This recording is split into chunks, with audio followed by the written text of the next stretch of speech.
ಇದನ್ನ ಸಕ್ಸಸ್ಫುಲ್ ಆಗಿ ಮಾತಾಡೋಣ, ಎಲ್ಲ ನಿಯಸ್ ಆಗಿ ಓಡಾಡೋಣ ಅಂತ ಹೇಳ್ತಾ ಧಿಕ್ಕಾರ ಧಿಕ್ಕಾರ ಧಿಕ್ಕಾರ ಧಿಕ್ಕಾರ ಧಿಕ್ಕಾರ ಧಿಕ್ಕಾರ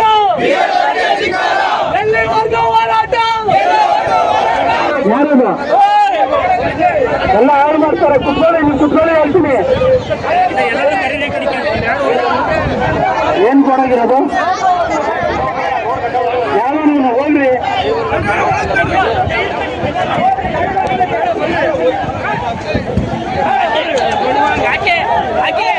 ಕರ್ಸಾಯ್ ಕಡೆ ಅಲ್ಲ ಯಾವ್ದೋ ಅಟ್ಯಾಕ್ ಬಿಡ್ರಿ. ಕರ್ಸಾಯ್ ಕಡೆ ಒಳಗಡಿಕೆ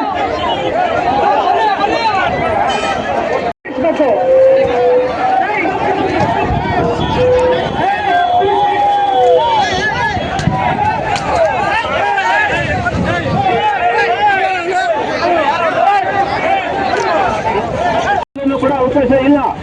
ಆದ್ರೂ ಕೂಡ ನೀವು ಇಲ್ಲಿ ಸೇರಿದ್ದೀರಿ.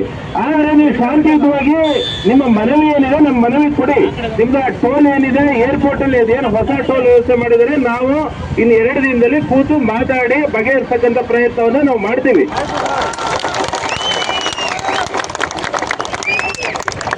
ಆಯ್ತು, ನಿಮ್ಮ ಮನವಿ ಏನಿದೆ ಅದನ್ನ ದಯಮಾಡಿ ಕೊಡಿ. ಅದು ಬಿಟ್ಟು ನೀವು ಏರ್ಪೋರ್ಟ್ ಟ್ಯಾಕ್ಸಿ ಚಾಲಕರು, ಇದು ಬೆಂಗಳೂರು ನಗರ ಇದೆ, ಅಂತಾರಾಷ್ಟ್ರೀಯ ನಗರ ಇದೆ, ಎಲ್ಲ ಇಂಟರ್ನ್ಯಾಷನಲ್ ನ್ಯಾಷನಲ್ ಲೆವೆಲ್ ಇಂದ ಎಲ್ಲ ಇಲ್ಲಿ ಬೆಂಗಳೂರಿಗೆ ಬರ್ತಾ ಇರ್ತಾರೆ. ಬೆಂಗಳೂರನ್ನ ನಮ್ಮ ಏರ್ಪೋರ್ಟ್ ಇಂದ ನೋಡ್ತಾರೆ. ನೀವು ಈ ತರ ರಸ್ತೆ ತಡೆ ಮಾಡ್ತಕ್ಕಂಥದ್ದು, ಈ ತರ ಗಾಡಿ ಕಲ್ಲೊಡಿತಕ್ಕಂಥದ್ದು ಮಾಡಿದ್ರೆ ಏನ್ ಹೆಸರು ಬರಬೇಕು? ಬೆಂಗಳೂರಿಗೆ ಏನ್ ಹೆಸರು ಬರಬೇಕು? ನಿಮಗೇನ್ ಹೆಸರು ಬರಬೇಕು? ಆಯ್ತು, ನಾನು ಹೇಳಿದ್ದೀನಲ್ಲ, ನೀವು ಏನಿದೆ, ನೀವು ಇದಿದೆ, ನಿಮ್ಮ ಮನವಿ ಏನಿದೆ ನಮಗೆ ಕೊಡಿ, ನಾವು ಪರಿಶೀಲನೆ ಮಾಡ್ತೀವಿ. ದಯವಿಟ್ಟು ನೀವು ರಸ್ತೆ ಮೇಲೆ ಬರ್ತಕ್ಕಂಥದ್ದು, ಕಲ್ಲು ಹೊಡಿತಕ್ಕಂಥದ್ದು, ಏರ್ಪೋರ್ಟ್ ಟ್ಯಾಕ್ಸಿ ಚಾಲಕರು ಅಂದ್ರೆ ಅಶಿಸ್ತು ಅಂತಕ್ಕಂಥದ್ದು ಬೇಡ. ನಾನು ಕೂಡ ಇಲ್ಲಿ ಒಂದೂವರೆ ವರ್ಷದ ಇದ್ದೀನಿ. ಬಹಳ ಶಾಂತಿಯುತವಾಗಿ ನಿಮಗೆಲ್ಲ ಒಳ್ಳೆ ಹೆಸರಿದೆ, ಅದನ್ನ ನೀವು ಕಾಪಾಡ್ಕೊಂಡು ಹೋಗ್ಬೇಕು ಅಂತ ಈ ಸಂದರ್ಭದಲ್ಲಿ ಕೇಳ್ಕೊಳ್ತೀನಿ. ಆಯ್ತು, ನಾವು ಏನಿದೆ ನಿಮ್ಮ ಮನವಿಯನ್ನು ಕೊಡಿ, ನಾವು 2 ದಿನದಲ್ಲಿ ಪರಿಶೀಲನೆ ಮಾಡ್ತೀವಿ. ಲೀಡ್ರೇ ಇಲ್ಲ ಅಂತ ಹೇಳ್ಬಿಟ್ಟು, ನಿಮ್ಮಲ್ಲಿ ಸಂಘಟನೆನೇ ಇಲ್ಲ ಅಂತ ಹೇಳ್ಬಿಟ್ಟು ತೀರ್ಮಾನ ಮಾಡ್ಬೇಕಾಗುತ್ತೆ. ಆಯ್ತಾ? ಇವರು ತಲೆಗೊಂದೊಂದು ಮಾತಾಡೋದಲ್ಲ, ನಮಗ್ ಗೊತ್ತಿದೆ ಏನೇನ್ ಸಮಸ್ಯೆ ಇದೆ ಅಂತ ಹೇಳ್ಬಿಟ್ಟು. ನೀವು ಎಲ್ಲರೂ ಕೂಡ ರೆಪ್ರೆಸೆಂಟೇಷನ್ ಕೊಡಿ, ನಾವು ಪರಿಶೀಲನೆ ಮಾಡ್ತೀವಿ. ಇದಕ್ಕಿಂತ ಪಾಸಿಟಿವ್ ಆಗಿ ನಿಮಗೆ ಏನ್ ಬೇಕು? ನಾನೇ ಇಲ್ಲಿ ಸ್ಪಾಟಿಗೆ ಬಂದಿದ್ದೀನಿ, ನಿಮಗೆ ಹೇಳ್ತಲ್ವಾ? ಆಯ್ತು,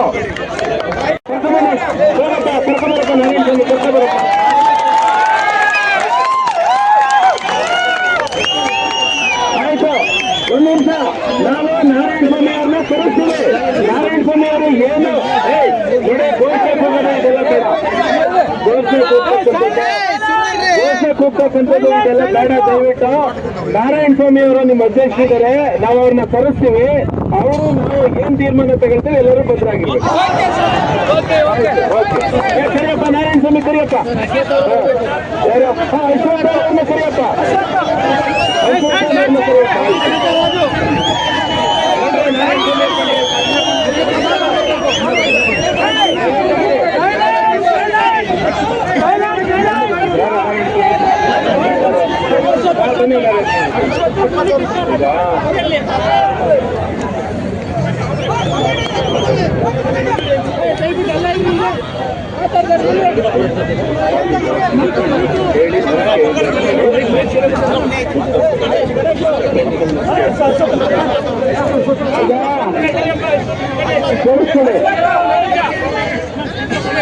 ಎಲ್ಲರೂ ಸೈಲೆಂಟ್ ಆಗಿರಿ.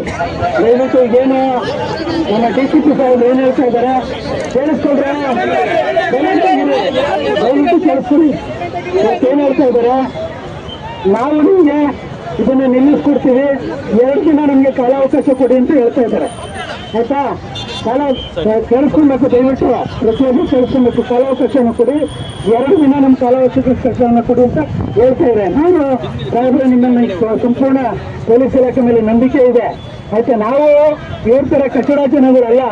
15,000 ಕುಟುಂಬಗಳನ್ನ ರಸ್ತೆಗೆ ಹಾಕಿರೋದು. ಇವತ್ತು ನೀವು ಹೋಗಿ ಏನಾದ್ರು ಇನ್ವೆಸ್ಟಿಗೇಷನ್ ಮಾಡಿ ಅಥವಾ ತಮ್ಮ ಆಫೀಸರ್ಸ್ನ ಕಳಿಸಿ ನೋಡಿ, 1.5 ಕಿಲೋಮೀಟರ್ ಹೊರಗಡೆ ಹಾಕಿದ್ದಾರೆ.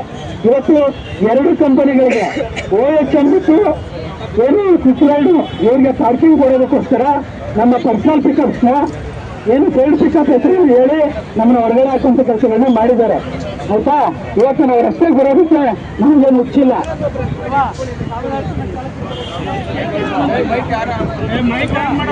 ಮಾಡುವಂತ ಕೆಲಸಗಳನ್ನ ಮಾಡೋಣ. ಇವತ್ತೇನಾಗಿದೆ, ನಮ್ಮನ್ನ T1 ನಲ್ಲಿ ಪಾರ್ಕಿಂಗ್ 1 ಪಾರ್ಕಿಂಗ್ 4ಗೆ ಶಿಫ್ಟ್ ಮಾಡಿದ್ದಾರೆ. ಆದ್ರೆ 17 ವರ್ಷದಿಂದ ನಾವಲ್ಲೇ ಸೇವೆ ಮಾಡ್ಕೊಂಡು ಬಂದಿರ್ತಕ್ಕಂಥದ್ದು.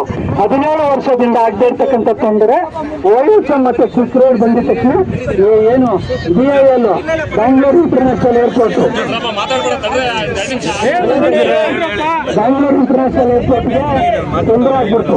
ಯಾಕೆಂತಂದ್ರೆ ದಲ್ಲಾಳಿಗಳವರು ಬ್ಯಾಂಗ್ಳೂರು ಇಂಟರ್ನ್ಯಾಷನಲ್ ಏರ್ಪೋರ್ಟ್ ಲಿಮಿಟೆಡ್ನವರು ದಲ್ಲಾಳಿಗಳು ಆಯ್ತಾ, ಅವ್ರಿಗೆ ದುಡ್ಡು ಅನ್ನೋದ್ರಿಂದ ಅವ್ರು ಏನ್ ಮಾಡ್ತಾ ಇದಾರೆ, ನಮ್ಮನ್ನ ಹತ್ತಿಕ್ಕುವಂತ ಕೆಲಸಗಳನ್ನ ಮಾಡ್ತಾ ಇದ್ದಾರೆ. ಈಗ ನಿಮ್ಗೆಲ್ಲ ಗೊತ್ತಿದೆ ಏನೇನ್ ತೊಂದರೆ ಆಗಿದೆ, ಎಷ್ಟೆಷ್ಟಾಗಿದೆ ಅಂತ ಸಾಹೇಬರಿಗೆ ಗೊತ್ತಿರಲಿಲ್ಲ. ಯಾಕೆಂತಂದ್ರೆ ಅವರು ಹೋಗಿ ನೋಡ್ಲಿ. ನನಗೆ ಕೇಳೋದೇನಂದ್ರೆ ಈ ಮೆಮೊರಿ ಕೊಡ್ಲಿಕ್ಕೆ ನಾವು ಬಂದಿಲ್ಲ ಆಯ್ತಾ. ನನಗೆ ನ್ಯಾಯ ಕೊಡಿಸ್ಬೇಕು, ನಿಮ್ಮ ನಮ್ ಸಂಪೂರ್ಣ ನಂಬಿಕೆ ಇದೆ. ನೀವು ನ್ಯಾಯ ಕೊಡ್ಸಿಲ್ಲ ಅಂದ್ರೆ ನನಗೆ ಏರ್ಪೋರ್ಟ್ ಅಲ್ಲಿ P1 ಅಲ್ಲಿ ಅವಕಾಶ ಮಾಡಿಕೊಡ್ಬೇಕು. ಅವ್ರಿಗೆ ಹೆಂಗೆ ಅವಕಾಶವನ್ನ ಮಾಡಿಕೊಟ್ಟಿದ್ದೀರಿ ಇವತ್ತು ನೀವು ಪೊಲೀಸ್ ಪ್ರೊಟೆಕ್ಷನ್ ತಗೊಂಡು ನಾನು ದುಡ್ಡು ಕೊಡ್ತೀನಿ, ನನಗೂ ಪ್ರೊಟೆಕ್ಷನ್ ಕೊಡಬೇಕು. ಏರ್ಪೋರ್ಟ್ P1 ಮೇಲೆ ನನಗೆ ಪರ್ಮಿಷನ್ ಕೊಡ್ತೀರಾ, ನೀವು ನ್ಯಾಯ ಕೊಡ್ತೀರಾ ಅನ್ನೋದಾದ್ರೆ ನಮಗೆ ರಸ್ತೆಯಲ್ಲಿ ಲಾಠಿ ಹಾಕ್ತಿನ್ನೋದಕ್ಕೆ, ಕೇಸ್ ಹಾಕ್ಸ್ಕೊಳ್ಳೋದಕ್ಕೆ, ಬಡ ಚಾಲಕರನ್ನ ಸಿಗಾಕ್ಸೋದಕ್ಕೆ ಸುಮ್ಮನೆ ಇರಬೇಕು. ನಿಮ್ಗಿಂತ ಚೆನ್ನಾಗಿ ನಮ್ಗೆ ಗೊತ್ತಿದೆ, ಹೇಳಕ್ ಬರ್ಬೇಡ. ಇನ್ನೂ ಎಲ್ಲರೂ ಇದ್ದಾರೆ ಆಯ್ತಾ. ನಮಗೆ ನಾವು ಈ ರಾಜ್ಯದ ಒಳ್ಳೆ ಪ್ರಜೆಗಳೇ, ಇಷ್ಟು ವರ್ಷ ಹೋರಾಟಗಳನ್ನ ಮಾಡ್ಕೊಂಡು ಬಂದಿದ್ದೀವಿ. ನಾವು ಎಲ್ಲೂ ಖಾಲಿ ಹೋರಾಟಗಳನ್ನ ಮಾಡಿಲ್ಲ. ಅನ್ಯಾಯ ಆಗಿರೋದಕ್ಕೆ ಇಷ್ಟು ಸಾವಿರಾರು ಜನ ಚಾಲಕರು ಬಂದಿರ್ತಕ್ಕಂಥದ್ದು. ನಾನು ಹೇಳಿದ ತಕ್ಷಣ ಚಾಲಕರು ಬರುತ್ತೆ, ಚಾಲಕರನ್ನ ಮುಟ್ಟಾಳ್ರಲ್ಲ, ಚಾಲಕರು ವಿದ್ಯಾವಂತರ ಆಯ್ತಾ. ಸಾಹೇಬ್ರೆ, ನಾನು ನಿಮಗೆ ಕೇಳೋದಿಷ್ಟೇ, ನಮಗೆ ಕೇಳಿಸ್ಕೊಳ್ರಿ, ದಯವಿಟ್ಟು ಕೇಳಿಸ್ಕೊಳ್ರಿ. ನಮಗೆ ಗಲಾಟೆ ಮಾಡ್ಬೇಕಪ್ಪ. ನಮ್ಮ ಗಾಡಿಗಳ ಮೇಲೆ ಇದೇನು ಫೋಟೋ ನಂದಿದೆ, ತೆಗೆಸ್ಬಿಟ್ಟು ಫೋಟೋ ಹಾಕ್ಸ್ತೀನಿ. ಇವತ್ತೇ ಹೇಳ್ತಾ ಇದ್ದೀನಿ. ಸಾವಿರ ಕುಟುಂಬಗಳು ಬೀದಿಲಿದ್ದಾವೆ. ನೀವು ಇಷ್ಟು ವರ್ಷ ಸೇವೆಯನ್ನು ಮಾಡಿದ್ದೀರಾ. ನೀವು ಉತ್ತೇಜ ಕೊಡ್ಬೇಕಾದ್ರೆ ನಿಮ್ಮ ಕಷ್ಟ, ನಿಮ್ಮ ಶ್ರಮ ನನಗೂ ಗೊತ್ತಿದೆ. ನಾನು ಅದು ನಮಗೆ ಪ್ರಾಮಿಸ್ ಮಾಡಿದ್ರೆ ಪ್ರತಿಭಟನೆ ಅನ್ನುವಂಥದ್ದು ನಾವು ಮಾಡ್ತಾನೆ ಇರಲಿಲ್ಲ. ಇಲ್ಲಿ ಏನಾಗಿದೆ ಅಂದ್ರೆ ಟೋಲ್ ಕಟ್ಟದೆ ಒಂದು ನಮಗೆ ದೊಡ್ಡ ಸಮಸ್ಯೆ ಆಗಿದೆ. ಅದ್ರ ಜೊತೆಗೆ ಇನ್ನೊಮ್ಮೆ ದುಬಾರಿ ಎನ್ನುವಂತೆ ಏರ್ಪೋರ್ಟ್ ಒಳಗಡೆ ಕೂಡ ಟೋಲ್ ಅನ್ನು ಪ್ರತಿಯಾಗಿ ಇದರಲ್ಲೇ ಏರ್ಪೋರ್ಟ್ ಜೀವನವನ್ನು ನೋಡಿಕೊಂಡು ಎಷ್ಟೋ 15,000 ಬಡ ಕುಟುಂಬಗಳು ಜೀವನವನ್ನು ಮಾಡ್ತಾ ಇದ್ದಾರೆ. ಕೊಡ್ತಾ ಇದ್ದಾರೆ. ನನಗೆ ಗೊತ್ತಿದೆ, ಎಲ್ಲೂ ಹೇಳಕ್ ಹೋಗ್ತಾರೆ. 10 ದಿವಸದಿಂದ ಸತತವಾಗಿ ನಾನು ಏರ್ಪೋರ್ಟ್ ಅಲ್ಲಿ ಇರ್ತೀನಿ. ಎಲ್ಲ ಹೋರಾಟ ಬಂದಿದ್ರೆ 10 ದಿನದಲ್ಲಿ ನಾನು ಇರ್ಬೋದು, ಸೂಚ್ ಇರ್ಬೋದು, ನಮ್ಮ ಪಿಕಪ್ ಮಾಡ್ಬೇಕಾದ್ರೆ ಒಂದೇ ಆ ಥರ ಇದ್ರು.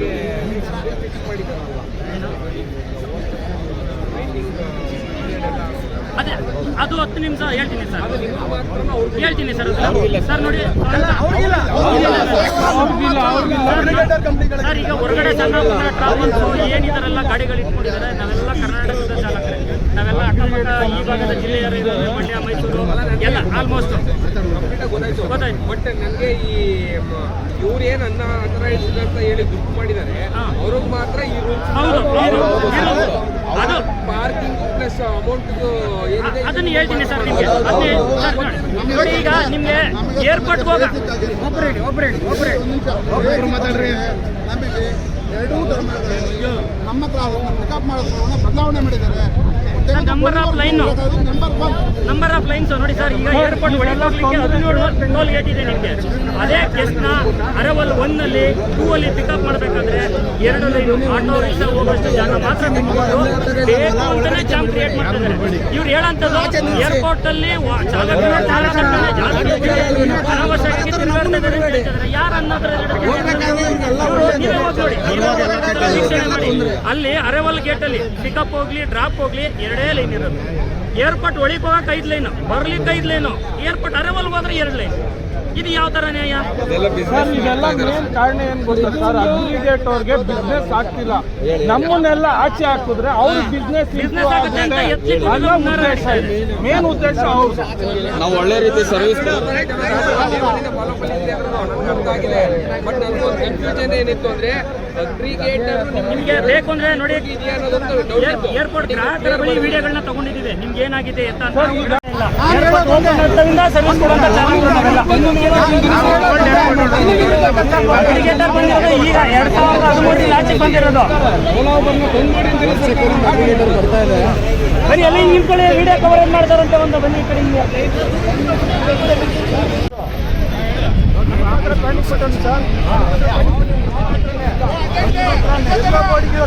ಯಾರಿಗೂ ಇಲ್ಲ.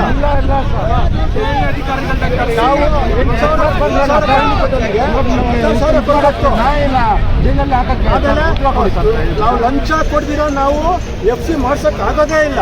ಹೌದು, FC ಮಾಡ್ಬೇಕಂದ್ರೆ ಲಂಚ ಇರಲೇಬೇಕು ನಮ್ಮ ಕೈಯಿಂದ.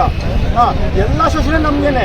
ಎಲ್ಲರೂ ಟೋಲ್ ವ್ಯವಸ್ಥೆ ಬಂದು ವೈಟ್ ಬೋರ್ಡಿಗೆ ಮಾತ್ರನೇ ಕೊಟ್ಟಿರೋದು. ಎಲ್ಲ ಬೋರ್ಡಿಗೆ ವ್ಯವಸ್ಥೆ ಇಲ್ಲ. ಎಲ್ಲ ಬೋರ್ಡ್ ಔಟು ಸಲ ಕುತ್ಕೊಂಡೋಗ್ಬೇಕು. ಯಾಕೆ ಈ ಶೋಷಣೆ ನಮ್ಗೆಲ್ಲ ಬೋರ್ಡಿಗೆ? ಅದೇ ಸರ್ ನಿಮ್ಗೆ ಕೇಳ್ತಾರದು ನಮ್ಮನ್ನ ಜೈಲಾಗಕ್ಕೆ ಬಂದಿದ್ರೆ ಎಲ್ಲರೂ ಪೊಲೀಸರು